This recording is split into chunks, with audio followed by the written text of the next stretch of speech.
네, 앞서 전해드렸듯 부산국제영화제가 개막했습니다. 30주년을 맞은 올해는 새로운 도약을 준비하며 그 어느 때보다 큰 변화를 예고했는데요. 부산국제영화제 30주년의 의미와 앞으로의 과제를 짚어봅니다. 동서대 영화과 김정선 교수 저희 스튜디오에 나오셨습니다. 네, 교수님 어서 오세요. 안녕하세요. 네, 사실 부산국제영화제가 지금 우리 부산이 문화불모지에서 아시아 영화의 허브로 도약하는 데 정말 큰 역할을 했습니다. 그런 부국제가 올해 30주년을 맞이했는데 그 30주년의 의미부터 짚어주시죠. 예. 먼저 부산국제영화제는 1996년 한국 최초의 국제영화제로 출범을 했습니다. 그 역사는 1990년대 말부터 시작해서 최근까지 이어진 한국 영화 제2의 르네상스와 함께한 세월이었다고 할 수 있는데요. 그런 만큼 새로운 한국 영화의 등장과 발전을 추동하고 또 이를 전 세계에 알리는 역할을 해왔습니다. 또 한편으로는 우수한 아시아 영화가 만들어지고 또 네. 세계에 유통될 수 있도록 도와주는 파이프라인 역할을 톡톡히 해왔고요.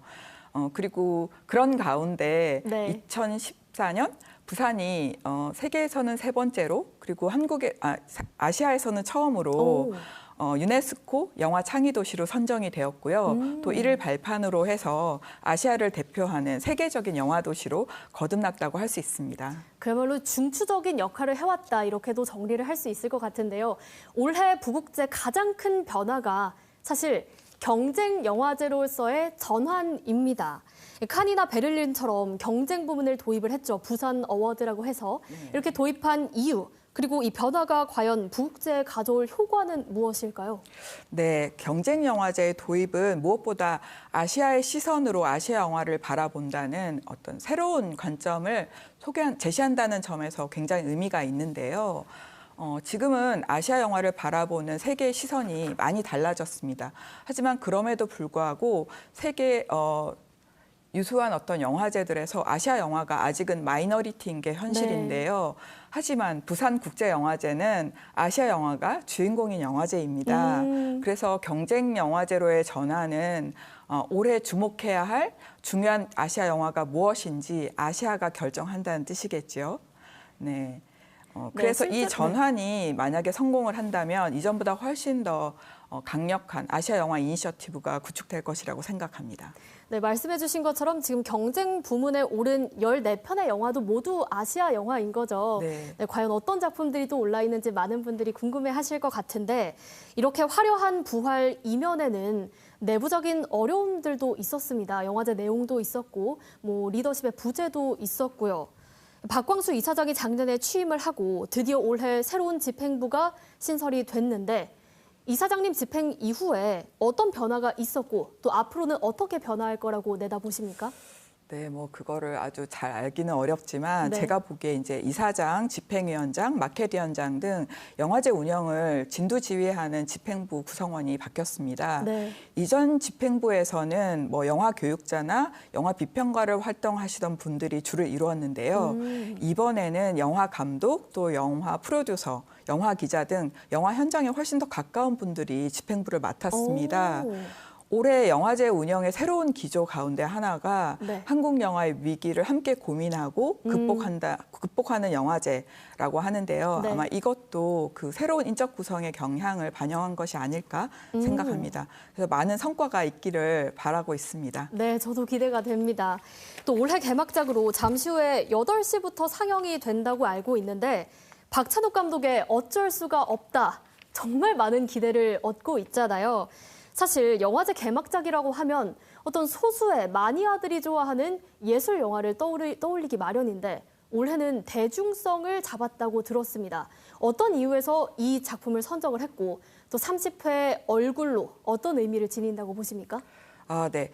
2025년 가장 핫한 한국 영화죠. 네. 박찬욱 감독의 어쩔 수가 없다는 아마 지금 현재 한국 관객들이 가장 보고 싶어하는 영화라고 단언할 수 있을 정도인데요. 그럼요. 사실 이 개막작을 시작으로 해서 한국의 가장 뛰어난 최신의 상업 영화와 독립 영화를 아마 두루두루 선보이면서 최근에 좀 위기에 봉착한 한국 영화의 재부활을 그리고 또 재도약을 기원하는 영화제가 될 것으로 보입니다. 한국 영화를 대표하는 이창동, 박찬욱, 봉준호 감독도 올해는 참여한다고 하는데요. 네. 부디 한국 영화에 대한 관심과 열정이 재점화되는 축제가 되기를 기원합니다. 교수님, 그 폐막작에 대한 설명도 혹시 잠깐 해주신다면요?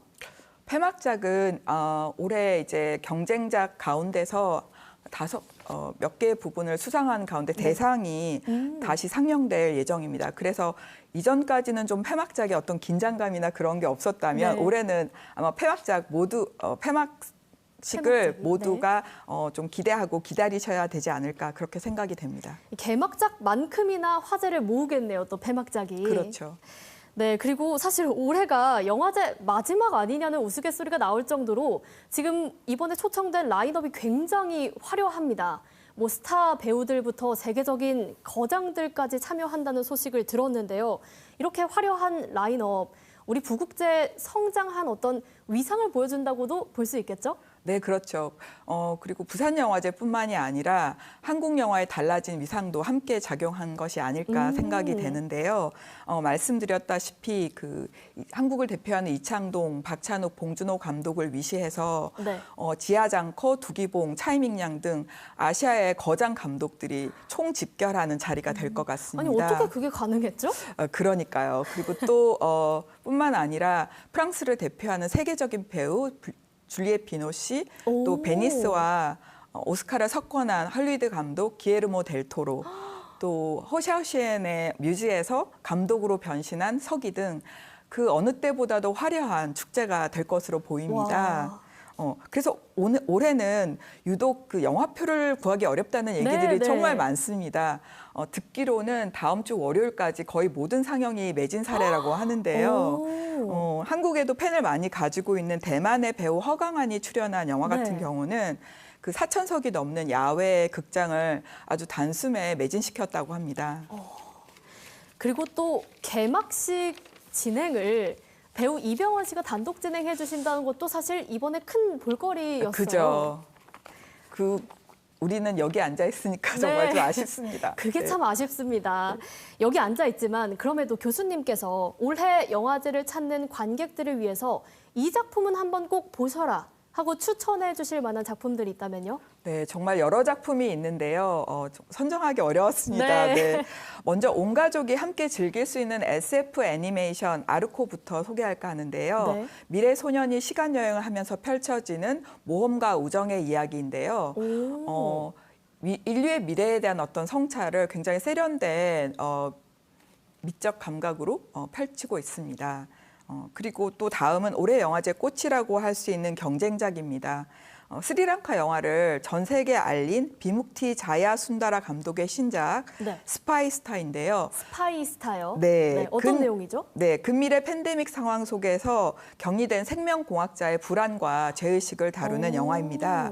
감시와 폭력 그리고 초현실적인 어떤 인식과 판타지 네. 이런 것들을 왔다 갔다 하면서 굉장히 독창적인 영화를 보실 수 있을 것입니다. 또 팬데믹이 뉴 노멀이 된 시대니까요. 그죠. 그런 만큼 또 의미를 갖는 작품이 될 수도 있겠네요. 네, 그렇습니다.